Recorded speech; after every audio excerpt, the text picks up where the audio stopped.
Okay, Fromily, we are back once again with another exciting, fantastic interview. I'm calling it ahead of time because we have the third head of the monster, and this is according to John Griffin, the third head of the From Creators monster, Jack Bender. Jack, how are you doing today?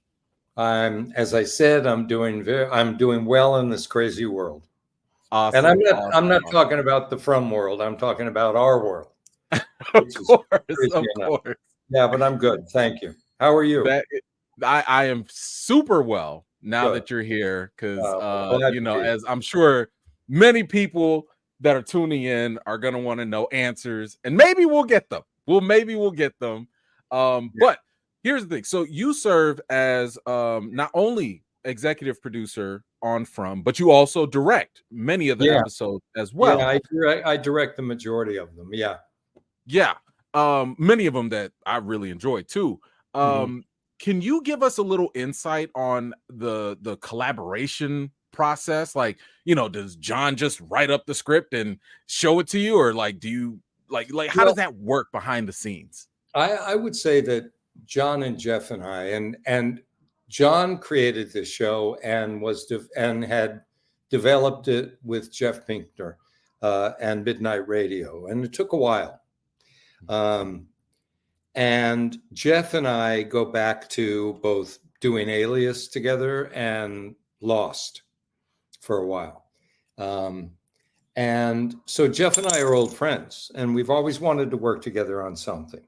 So Jeff, thankfully, gave me a call, and something I was going to do fell out, and sent me this crazy ass script called From, which I really enjoyed.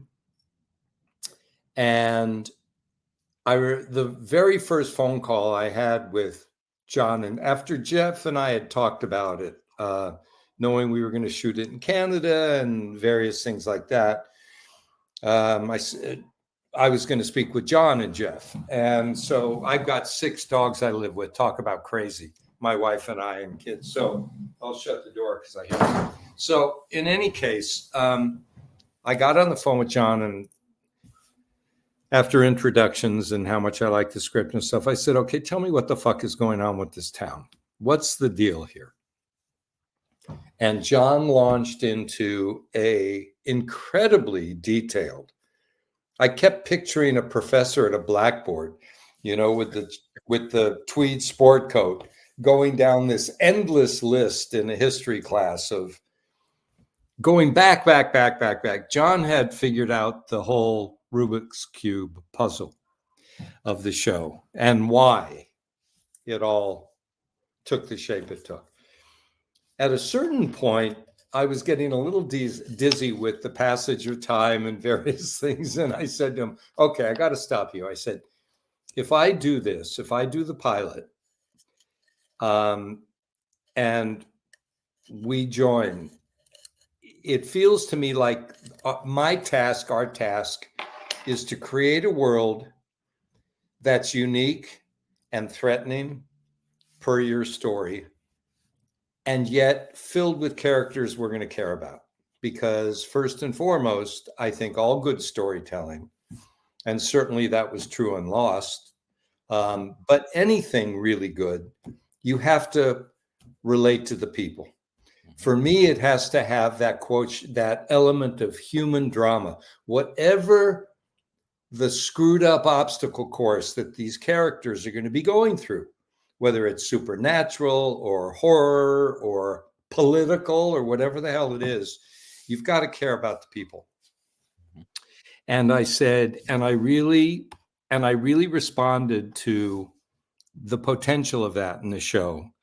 And the other thing, having been a hero of Danny Boyle's wonderful Weeks Later, Harold Perrineau was in the second one, those films, and how brilliant they were, and how they created those virus-riddled monsters, in all that terrifying way that Danny shot it. And I'd seen all that gruesome stuff. And I said, and as we talked more about it, we really were talking about, okay, how do we show that, and how gruesome do we make this? And then I brought up the movie Seven, which I think is a masterpiece. Classic. Yeah. And I said, when you look at that movie, which is so brilliant, David Fincher didn't show Kevin Spacey doing all the killing and the mutilation, whatever the sin was that he was replicating. He showed the aftermath. He showed the horror that was that pile in whatever shape it happened to be in, per the killing and the sin. And I said, what if we play the scare once, like our young girl, which is the first killing in From, the pilot, opens the window thinking it's her grandmother. We play that moment of, yeah! And then we go out. And then when Harold drags the father in and makes him look at what his absence caused, at that point, we see grotesque mutilation. So that became the formula of what we were going to do up front. And it was a way to not make, to sort of give it more of a human unique feel, as opposed to just gruesome attacking of monsters. The other thing John wrote that I loved was that the monsters walked slowly and smiled.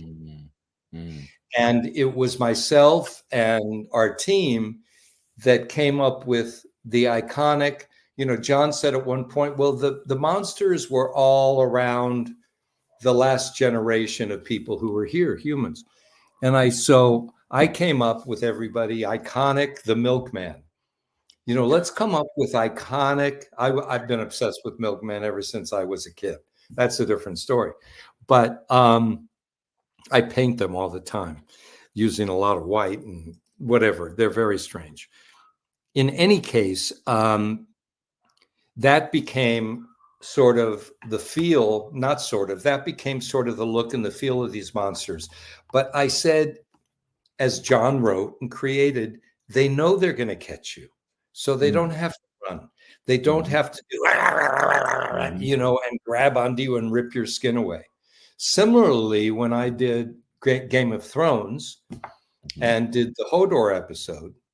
Loved that, by the way. Loved it. Thank you. It was wonderful to do it. But we talked a lot about the attack of Hodor and that we wanted it to have the emotion, and yet these monsters on the other side of the door breaking through the wood would be ripping off his flesh, would be digging into his eyeballs. And myself and the creators of the show, we had a lot of talks about, we want this to be his sacrifice and emotional. So we have to walk that fine line of the horror of it that he's experiencing and see some of that flesh get ripped away, but not to the point where that took over for the sacrifice that was so moving that he was making, which I also used in episode 2 of the last season when Boyd Tangen was getting mutilated. And I started on the back of just them ripping at her hair, which I realized with some scalp and blood would be horrible. Yeah. And then with Harold's brilliant acting, and I go way back with Harold. I mean, I directed him on the show Fame. When he was all the way back then. He was like 18, and I was in my early 20s, just starting out as a director of TV and film. And yeah, Harold and I go way back. We've done many projects together, and we have a wonderful relationship, and I treasure it, both friendship and working together, because he's the best. But then I said, we're just going to do a slow push in and hear Tangen and hear the ripping of flesh, but it's all going to be on Harold and what he's experiencing. And I knew he'd knock it out of the park, as he did.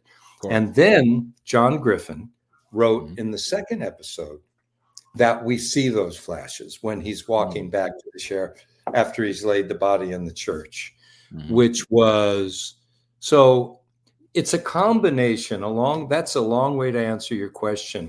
Oh, it's great. It's great. I know we talk a lot about what the arc of the season is going to be, where we're going to start, where we're going to end up, what Jeff and John and the other writers, let's say, have come up with. And then I know the stories we're going to be telling episode by episode, unless they change, because one of the great things about episodic television is that, like writing a novel, I believe, even though I don't do that's not what I do.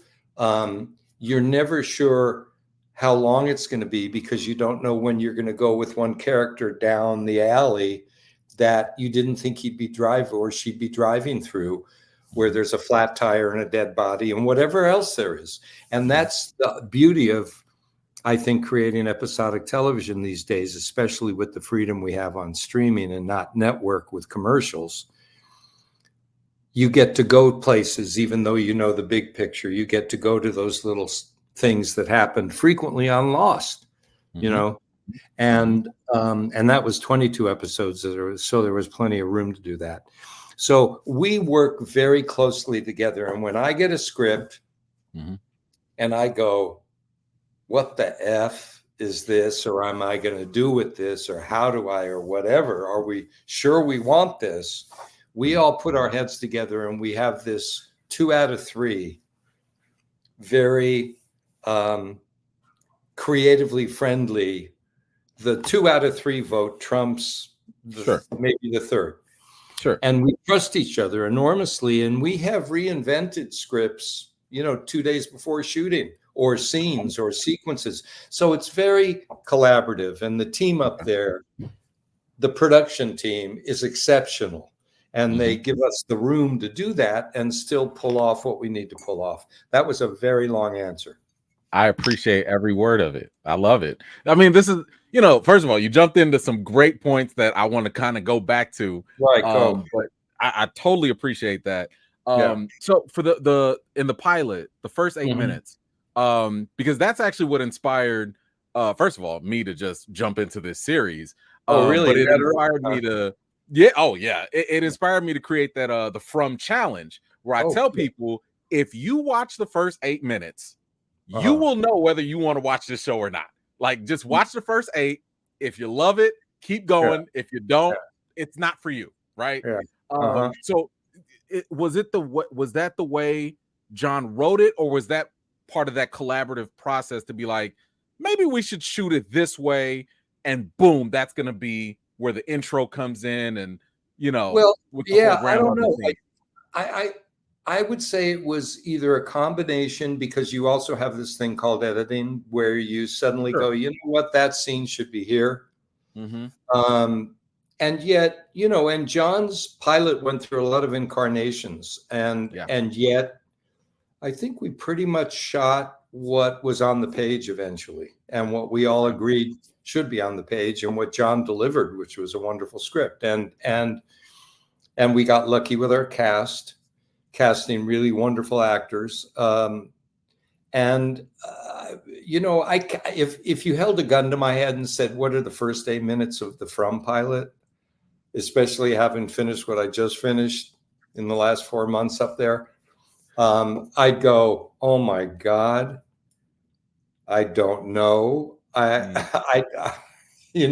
So I know that the family was traveling and there was this crash, and they arrive at this weird town and people are inexplicably sort of distant and checking them out. And there's that Sarah who wanders up to the RV, and the funeral and this and that, and they keep going in circles, and then they realize they're back in the town and they get pulled into Colony. I could probably riff it, but I'm surprising myself. No, it's fine. I mean, the whole grandma, little kid scene. Yes. Like that was the best hook, I think, in a TV series I've seen. But to your earlier point, so is it fair to say that, I mean, do you know like the complete arc of where this whole series is going to go, or do you kind of like to be like the cast, where it's kind of like, Just tell me what we're doing this season, and we'll make it work that way. Well, I know the overall. Okay. I know where we end up, and yet I don't know. Like, you know, if you're, I know where we're going, Sure. where we arrive. I don't know exactly every little nook and cranny that gets us there, which will, you know, which is part of, like I said, the creativity. And when John and Jeff and I work wonderfully together, it's a collaboration that's really special. And like I said, we all trust each other enormously, and yet we can disagree, which is like, you know, any great collaboration. If everybody agrees with you, I mean, the production people don't all agree with me when I'm the director, exec producer up there, and I kind of run it up there, and I go, you know, guys, I am very happy to admit I'm wrong, you know, and I said, I have no problem saying no. This is what I think is right. We're doing this. At the same time, you know, I always say, as an artist, both as a whatever kind of artist I am, painting or writing these art storybooks or directing and producing, I go, I vacillate between audacity and insecurity, depending on, you know, the day or the moment or whatever. And I fully admit it, you know, and it's a joy to work with people who also admit it, and we can all come together. It's a great group up in Halifax. It's a long way to go, but it's a phenomenal, best crew I've ever worked with, and producers. It's great. That is awesome. So I would, Oh, no, I'm done. So, you mentioned one of my favorite episodes in Game of Thrones, the Hodor, the door episode. So phenomenal. I mean, I literally remember sitting there watching it with my wife. Our jaws were dropped. We were like, what the hell? This is amazing. But that episode kind of sort of dealt with time. Is there any insight or clarification that you could provide to us? Because now we have a factor of time in the third season. We have a story walker. Can you help us out with what's going on with Julie? Well, I know that we knew that Julie was, when she was in the cavern the prior season, right? And what she experienced, it was the season before, right? Yeah. You talking about when she went to the cellar? No, when she was in the when she was taken, and when they were all transit, that was the season before. Yeah. And Marielle and her and Randall. We knew that there was some weird stuff going on that was altering her emotional state, her mental state. You know, I always see that sometimes as the people I've known and the people we know, and certainly the show, The Institute, that I just dealt with, deals with kids who, you know, whether it's it's not the X kids, that's not what it is, but it deals with kids who have both TP, telepathic abilities, and they have telekinetic abilities. I believe in all that stuff. I mean, I believe that there are people whose antennas are just tuned to a higher frequency or a different frequency or whatever. And sometimes, tragically, there are people walking around the streets talking to people who are no longer there. You know what I mean? And that's a different frequency, but and probably mostly not a happy one.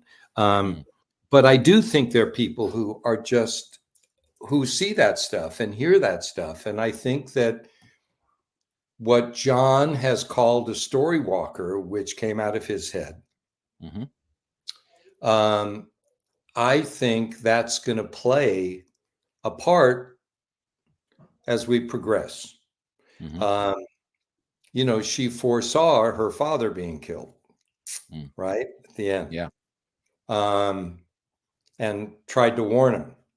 Mm-hmm. And it's terrifying, but it's also, you know, I just think that there's going to be some of that going on. And I think that certainly the way our characters, the family is going to deal with the loss of Jim is going to be huge. And, you know, ask me some more about, because we haven't really delved into what next season is going to be yet. John and Jeff are going to be getting together soon and start, you know, making the stew. And I'm going to hear it, you know, and all that stuff, and open my mouth and have my 2 cents, which they're always welcoming.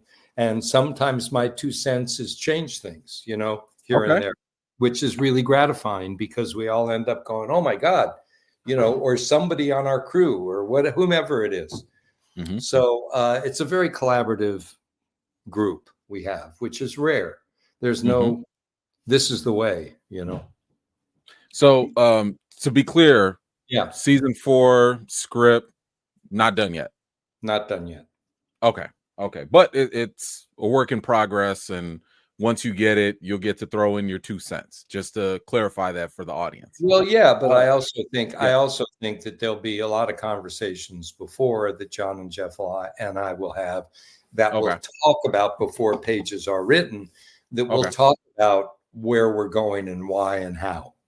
Okay. Now, the reason why I brought up the Julie situation was because, you know, the way you shot the game, I just thought that, you know, the concept of time travel, obviously it's fiction, but the difficulty is, how do you convey it visually to people on screen? And everyone has different rules. And, you know, Back to the Future has different rules than Avengers Endgame, than Terminator or whatever. So, you know, when I was thinking about how you shot the episode for Game of Thrones, I was like, oh man, that I get it. Like, whatever the rules are here, I get it. But I was like, what are we doing with From? Because with Julie, I'm like, is this a time paradox? Is this a hallucination? Is this something else? Like, I was just wondering if there were any challenges that maybe as a director you might have in terms of trying to visually convey this whole story walker concept. Well, it's interesting you asked that, because what my job was to convey was Julie is horrified. Mm-hmm. She looks slightly different. Her hair is shorter. She's got scratches on her face from running from something, which was, we don't know. I don't know. I didn't ask. I just knew that this is how she had to look, and that she was running, and she sees and tries to get her father away from what's going to happen. And that Ethan explains to her the whole idea of a story walker in the scene in the diner. And he also explains to her that, because she says, well, can I go back and save Tangen? And he says, no, you can't affect the story that way. Mm-hmm. Now, that's all coming from John Griffin's head. Sure. And, you know, making up those rules. And my job was to, how do I dramatically show what is happening in present time, right?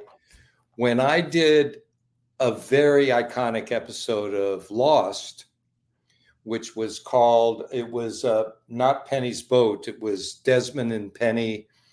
It was voted on Entertainment Weekly, I'm embarrassed to say it is like the #1 episode of television ever, which, you know, it's not. But for some take the credit.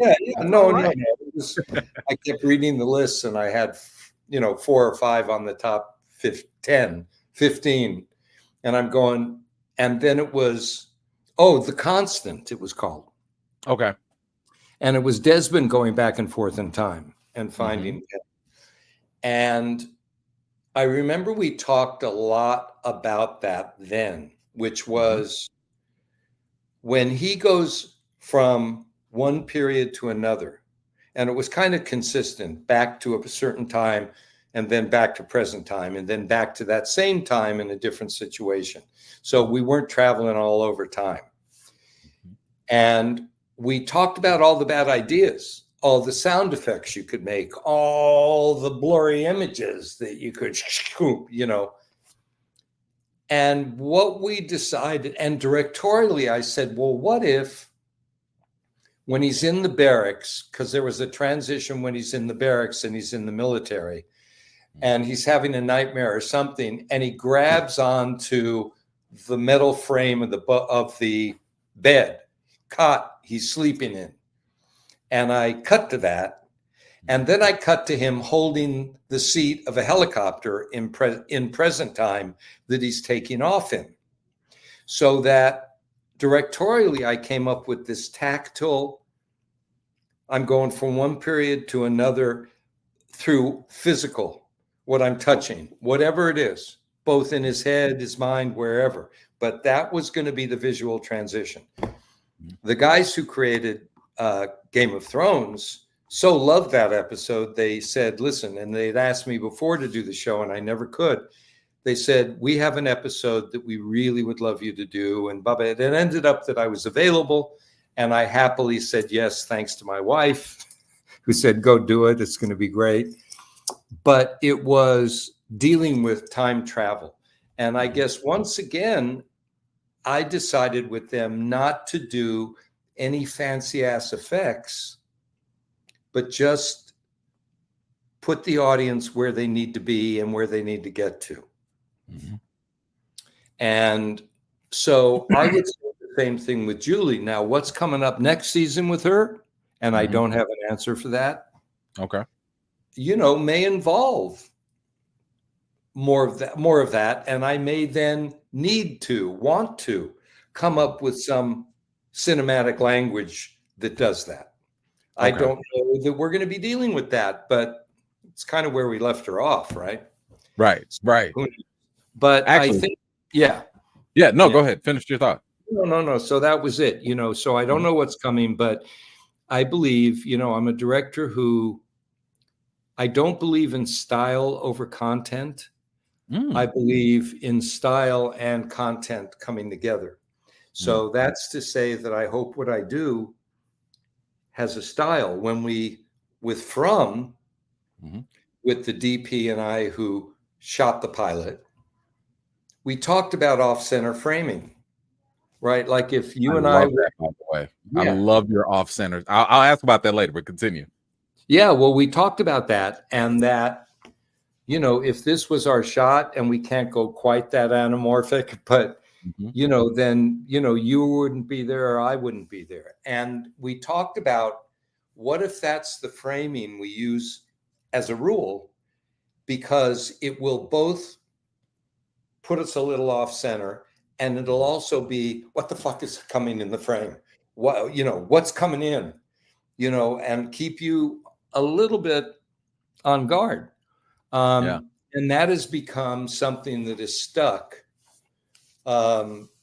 through the series so far, and it's a language that we've established for the show, and we continue to. And I suspect I will, as I wouldn't on everything I do. The show I just finished, The Institute, we came up with other stuff, but and not that. But so I guess when I say I really like to not distract from what the characters are going through, and at the same time, not do something that's boring and ordinary, but something that has a vibe and a style of its own, whether it's framing, color, sets, whatever it is, and yet not to the point where it's so over the top, that's what you notice first.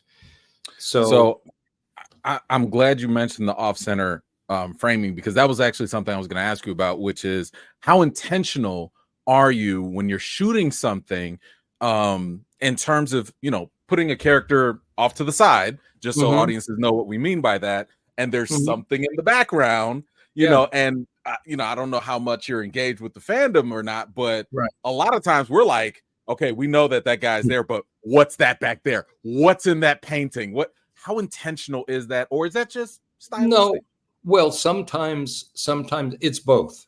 Sometimes sometimes it's very intentional, and sometimes it's just the magic of what happens. And I once had the pleasure of meeting the master Ingmar Bergman, right? John told me about that story. Please tell that story. Please do. Well, with the broken glass, I think. As I frequently did, I sort of snuck in. I was a theater director, and I heard that Ingmar Bergman, I knew he was coming here for his Lifetime Achievement Award from the Academy, and he rarely traveled. And he was going to speak at American Film Institute.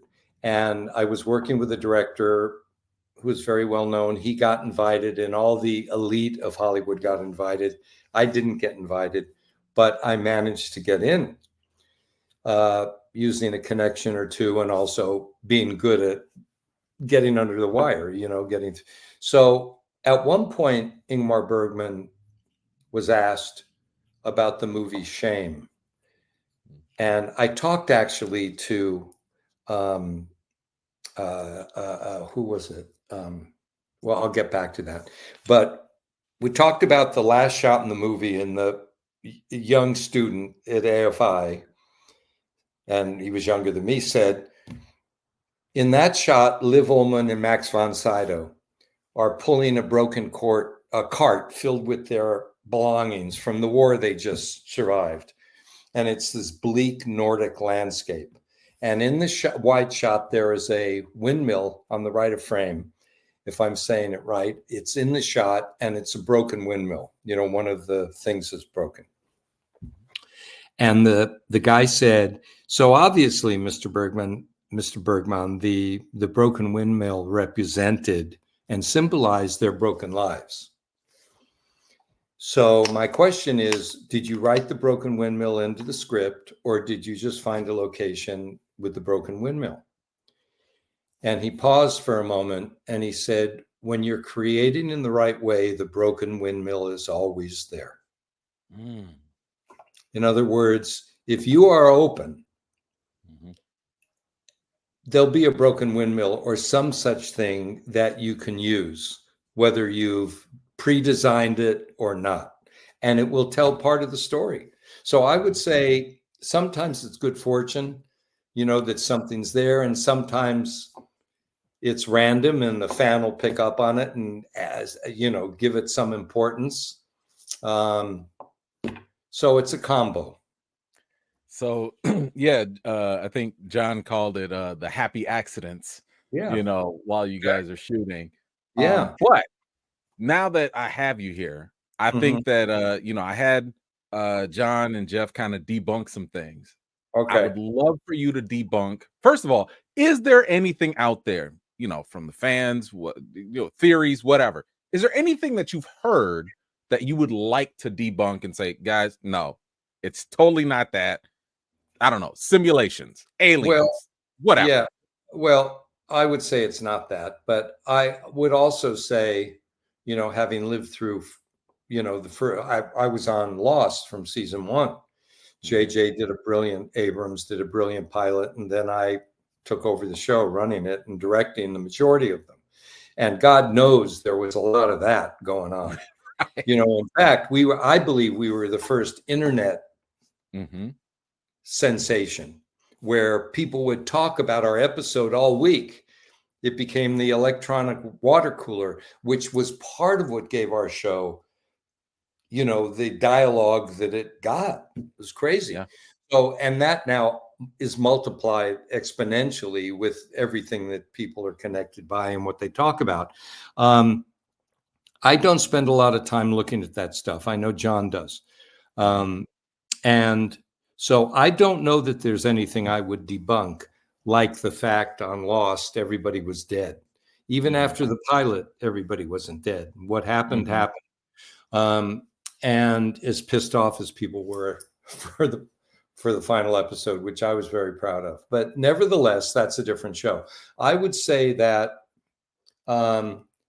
you can ask me some questions specifically, because I don't have anything that comes to mind, since I don't look at a lot of that stuff. Well, a lot of people think, we're in the Matrix. It's a simulation. Anything to that, maybe? Did John and Jeff answer those questions? Because I think not these. The ones that John did say, or at least safely debunk, because I don't want you to spoil it. Yeah. He said it's not a dream, and it's not purgatory. Right. Okay. So those are the only two we got, and that's fine. That's fine. Right now, the Matrix simulation is out there. Yeah, I would stand by. It's not purgatory, and it's not a dream or a nightmare. And I would say that at this point, it could be anything anybody sees or thinks it is. Okay, so aliens could be on the table. Maybe. If somebody believes aliens are controlling it or aliens are their aliens, let them live and be well. I'm not going to go there. I would say, non-denial denial, which is kind of like, that's fine. Yeah. That is fine. Now, I believe you directed episode 2 for season 3. And I want to say this was when we started to see Fatima make certain dietary choices. But there was some idea out there that she too was also turning into a monster, and that she was prevented from going inside Colony House. Here's like just the screenshot of it. The door was locked, and she couldn't go in because of the talisman. Can you verify whether or not she was able to go into the house or not based off of the 0.5 seconds of that frame? Well, let me say this also is the frame, and I shot this episode. We were snowed out that day, where she goes over and sees the rotten vegetables, correct? Yeah. And eats them. Yep. And then goes in the house. In fact, I had her reach for the handle and smell something, meaning she could have gone in, but is distracted by that smell, which is alluring to her and drawing her attention. And she is hungry. And then when she's left alone, she goes to town on those brilliantly created rotten vegetables that our prop department made out of muffins so she could eat them. And they were brilliant. And the sound of the all that stuff. And she did a great job with all that. Also to the point where she was, sticking her finger and eating some blood. I can see where people might go to town on that too. But I would say she went in that house right afterwards and could have. She wasn't kept out. Okay. And that was my assumption as well. Right. But it's always nice to get a little confirmation just to make sure. So, let's go to another popular one. And this also was an episode you directed. It was the finale of season 2, where we get the crazy revelation that, Tabitha did make it out. But my goodness, so many people just wondered, what the hell was in the window? Who was that in the window? Was it Tabitha? Was it Miranda? Was it someone else? Jack, can you please let us know who was in the reflection? You're talking about the reflection? The reflection. Can you please tell us who was in the reflection? It was a reflection of our brilliant actress, Catalina. It was Miranda. Okay. I mean, and by the way, wait. It was Miranda or Tabitha? Tabitha. I'm sorry. Why did I say that? Miranda? Sorry. I don't want to set the place on fire. No. Yeah, it was Tabitha. And I will say that I knew I was going to shoot her up against the window. And I knew there would probably be a bit of a reflection, but that was just the reality of the lighting and her there and all that. And I saw it and loved it, because you can take out reflections if you want to visually, but we didn't for obvious reasons. But it was in fact Miranda. And at the same time, I don't want to take away any fun from all the fans who have theories that they swear by and they talk about it with other fans. Because, who knows? I could be wrong. But I would say it was Miranda. I did it again. Tabitha. Why am I saying Miranda? There was a character on the thing. She is Miranda, but we get it. We get it. Yeah. There you go. No, look, the reason why I bring this up is because I've been a part of other fandoms, especially in the Marvel universe and all this other stuff. And the one thing that, as a film critic, as a TV and film critic, one thing that I really care about is people's experience with whatever we're engaging with. Sure. And one thing that I've observed is, while theory making is fun, it is a wildly exciting prospect of this journey. Sometimes when the theory gets so grand, or if it gets so off course, so do people's expectations. So when the show actually tells you, well, it was this, people are like, well, the show sucks. Well, this is terrible. And I'm like, I don't want us to, like insult the show or hate the show because it didn't do this thing that was never really suggested. So that's why I just want us to be on the same path and not go off the rails. That's all. So well, that's fine. That's fine. And you're in contact with all those people, and bless you for it. But I will say that there are a lot of threads in the tapestry of From. You know, and you can pull this one or pull that one or pull whatever, So let me ask you this, because you did say that you were a painter. You do paint. And I want to say it was like the second or third episode of season 3. We get a lot of paintings, were there any? This was in Henry's basement. In the basement. Any particular paintings that you think were, that stand out a lot? Obviously, we got the man in yellow with that whole reveal. Any particular paintings that you think fans should pay attention to? Well, I think they did pay attention. And I think that obviously there's some that I painted that I can tell you, like the man in the yellow suit. You did that one. Yeah. There's, and I did the kids, the little Gorky kids. The Ankui kids. The two of them that's at the beginning that Tabitha sees. And then the boy in white was a painting I did when she lifts that up. But I would say that, and actually one of the paintings I did early on for the show, season 1, when Julie was going to sleep in their room, and they made a bed for her, season 1, and they hung up this sort of canvas tapestry. I painted that, which is kind of monsters coming in. You could look at it in a window, and basically there's an Adam and Eve in the picture, which to me were the two of them. And that one, that one I did, which remains on that wall behind them.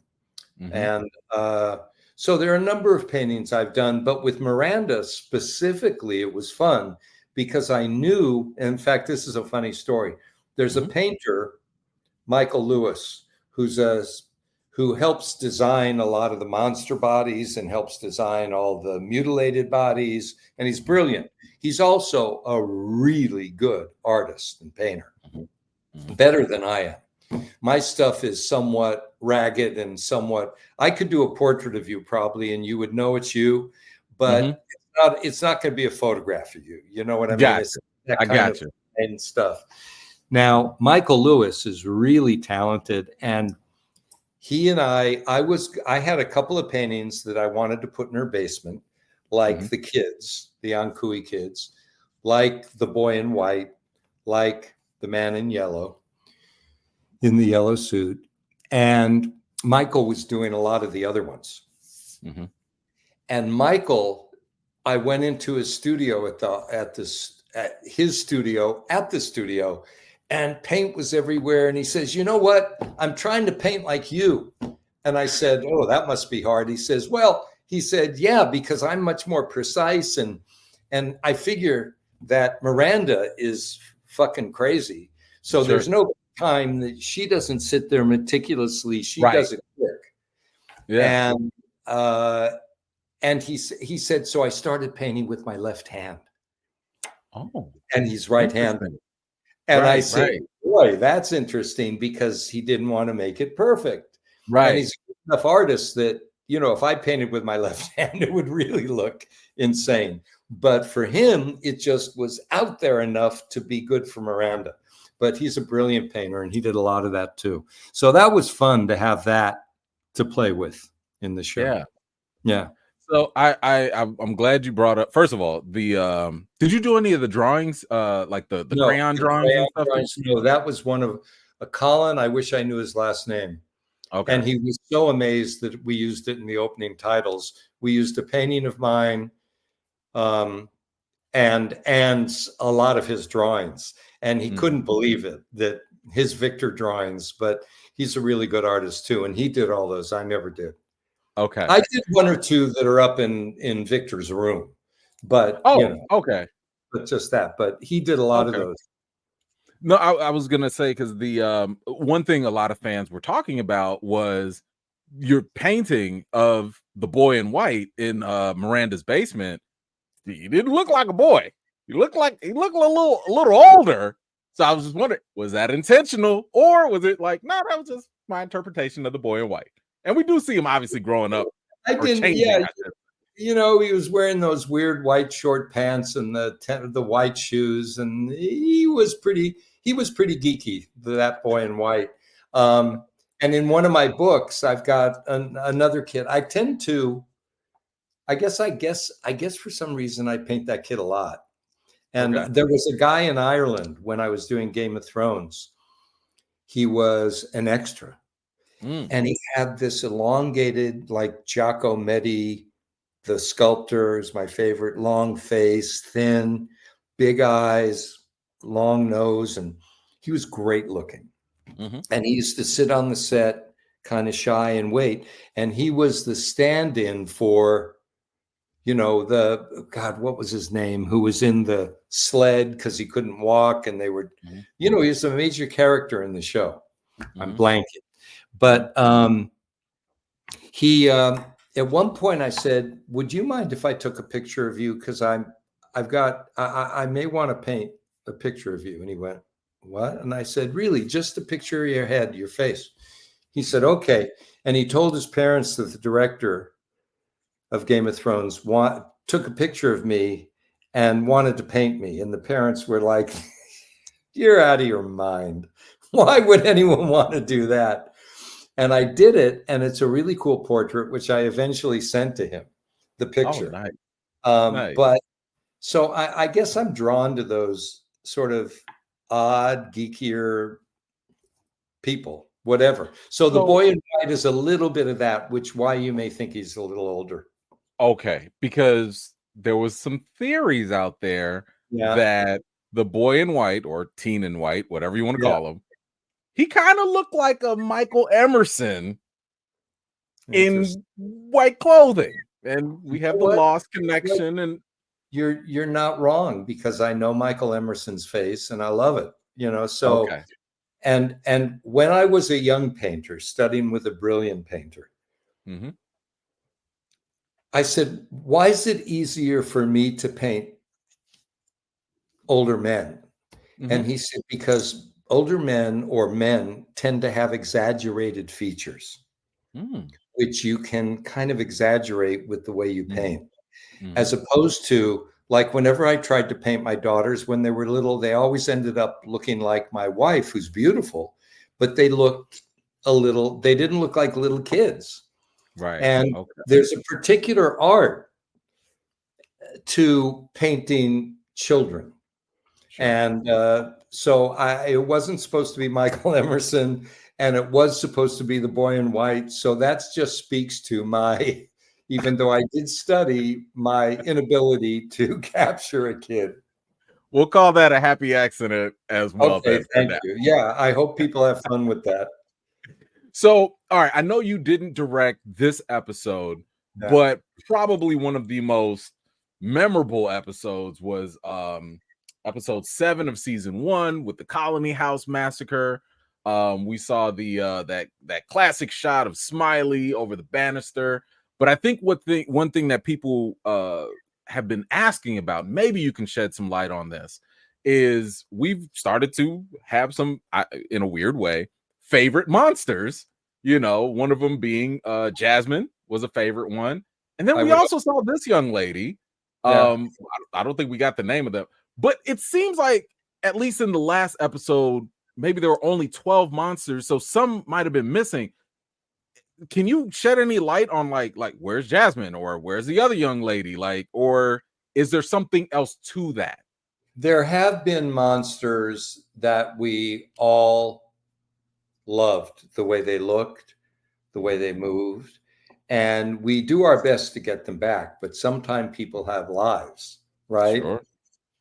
Especially background people, even though they're far from just walking across the street. They're iconic.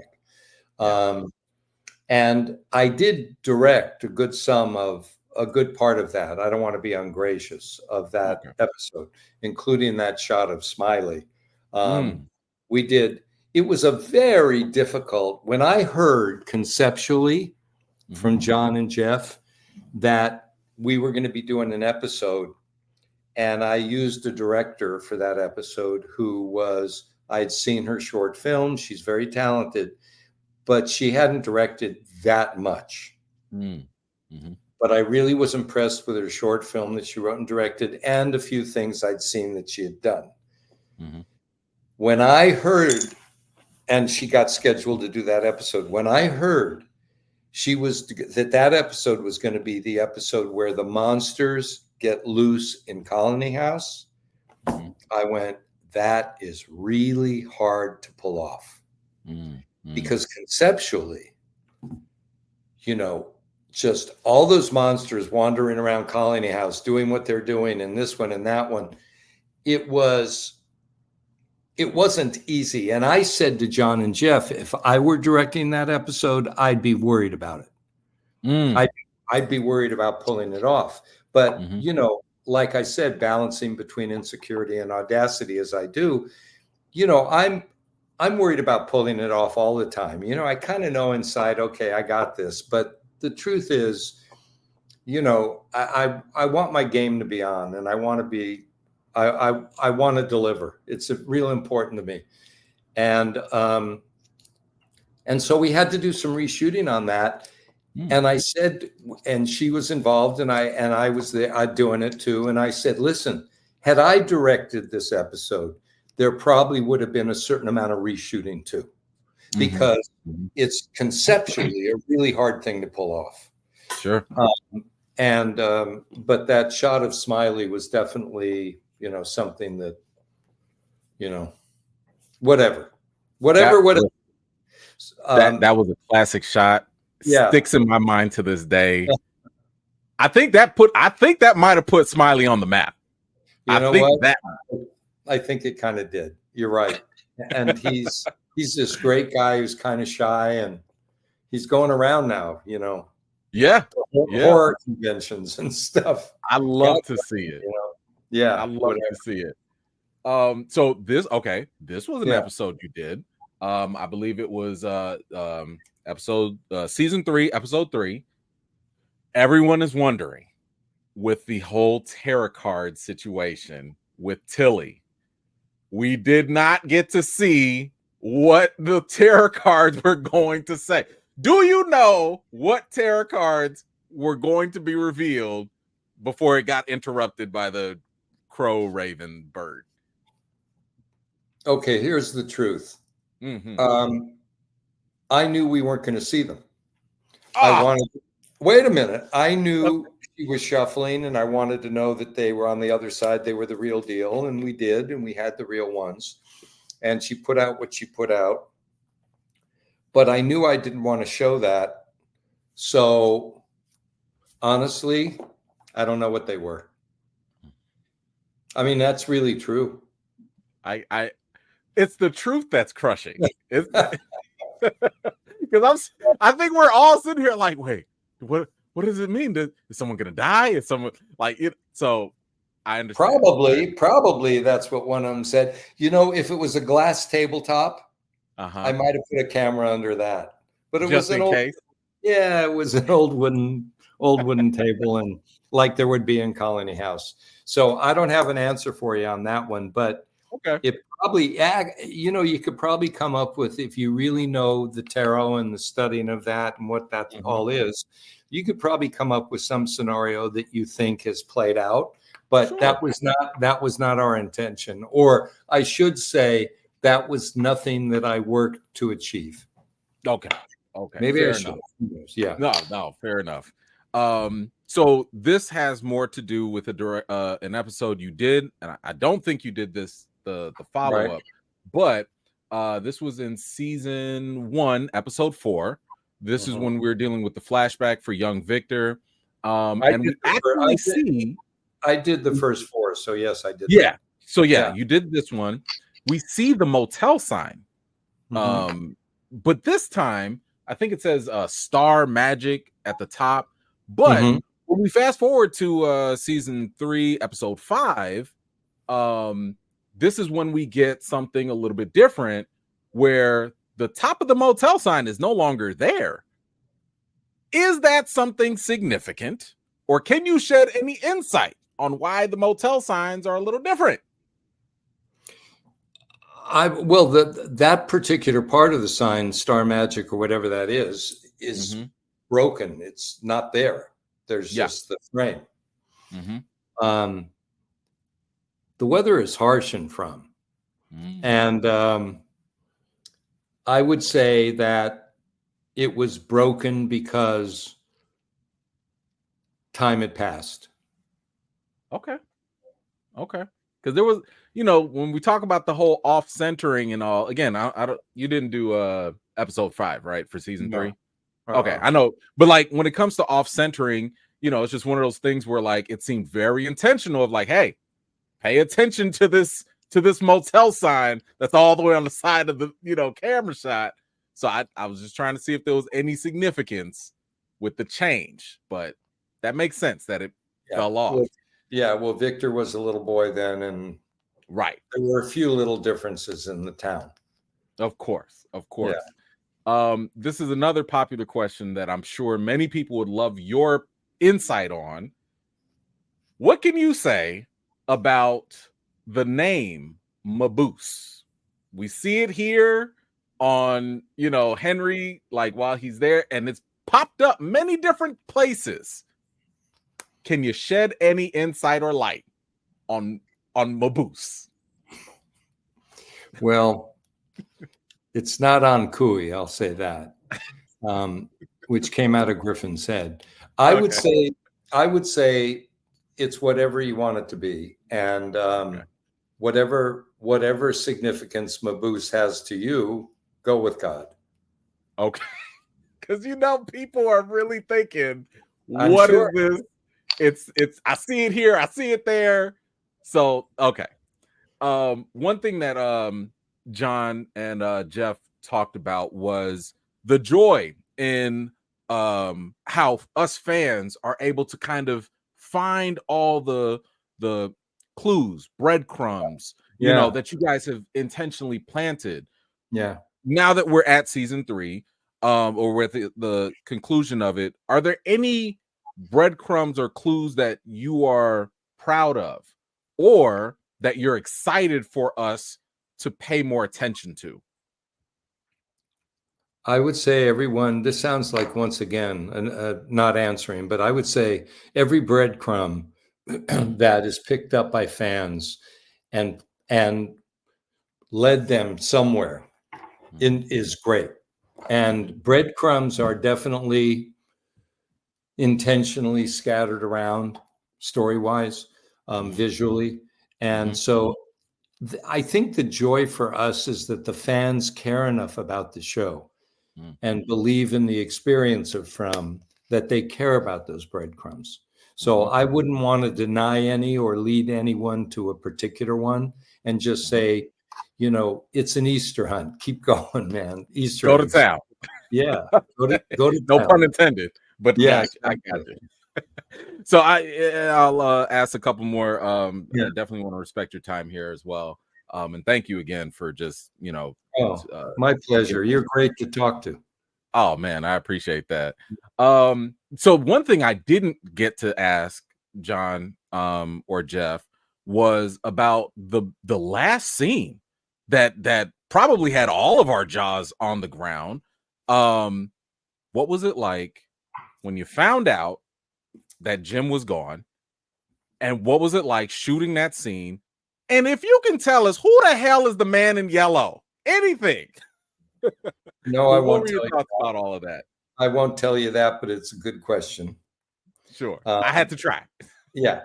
And I would say that it was hard to shoot that because I love Eion as an actor and as a person. We all do. We all did. And, you know, whether you're killing Charlie in Lost, which was cutting to the bone, deep into the bone, or you're, you know, a show like this has to have its threat. It has to have a fuse burning, because if ever on From or Lost, certainly there were times season 3 of Lost or 4 of Lost or whatever, however far, where the actors would be just walking through the jungle and I'd say, guys, you know, we're not at a mall here. We're walking through a jungle and there are monsters around. So just tighten that awareness and that spring. Not that you need to be looking around every second, but just internally be aware that this show has to have that kind of survival fuse burning always, even when you're having fun. And there were moments. I would say the same thing on From, even though there's less fun to be had on that. And on From than there was kind of on Lost. But I would say that it's, what was the question again? Oh, about Jim, just the shooting. Jim, that's right. Moment. Yeah, no. So it was hard to work to do the last few days with him because we knew they were the last few days. And it was hard to say goodbye. And it was also very tricky to get the choreography of that scene. Really? And to make it believable, because Jim as a character and Eion as a guy is pretty, you know, tight. He's got it. And the believability of, in front of his daughter, he's going to get thrown against the turned over RV with a thing around his neck. And within a second, the strength of those fingers is able to pull out part of his larynx and all of that. So we just had to make sure it was believable. And it took some time, because one thing that I really push myself and all of us and all of our actors and in the writing too, is that we make it believable in a human way. You know, and as far-fetched as the conceit of this show may be, we want it to be about real people trapped in this place for some inexplicable reason. Eventually, we are learning, talk about breadcrumbs, you know, but they've got to be real people going through real human emotions. And you know, whether they're eating rotten vegetables because of what's inside her and she's hungry and can't eat anything else, or whatever it is, I always push us to make sure it feels real. Because I think that helps in a show that's a genre show like this. You know, that the rules are, they're real people going through this experience, as horrific as it may be. So first of all, congratulations on getting season 4 greenlit. I think a lot of us are super excited that this is happening. I think we had a rough timeline of when filming will happen versus production and all that, and maybe early 2026. But is there, I don't know, maybe if you could speak from more so a fan perspective, is there any storyline or character development that you're excited to see in season 4? And nothing is written yet, so we don't know, but just pie in the sky, like, man, I'd really like to see this. I'm really excited to see where we go. So once again, that's a non-answer. Okay. Because I know where we go will be really good and people will be really excited about it, and as will we making it. And you know, we left ourselves in a really, I mean, it's pretty challenging. You know what I mean? Oh, absolutely. And you know, you dig a hole, you get out of it. You dig a hole, you get, and I think what's coming next will be awesome. That's what I think. That is perfect. That is perfect. All right. So for you personally, because you have an extensive list of a resume full of fantastic projects that you've done. I'm curious, what else do you have coming up next? I heard some news about a Stephen King project. What can you tell us that is next up for you? What's as I continue with From, we just finished shooting the first season for MGM Plus of Stephen King's The Institute. And I've been waiting to, Stephen sent it to me before it came out about 4 or 5 years ago. And we've waited for the right time to make it with the right people.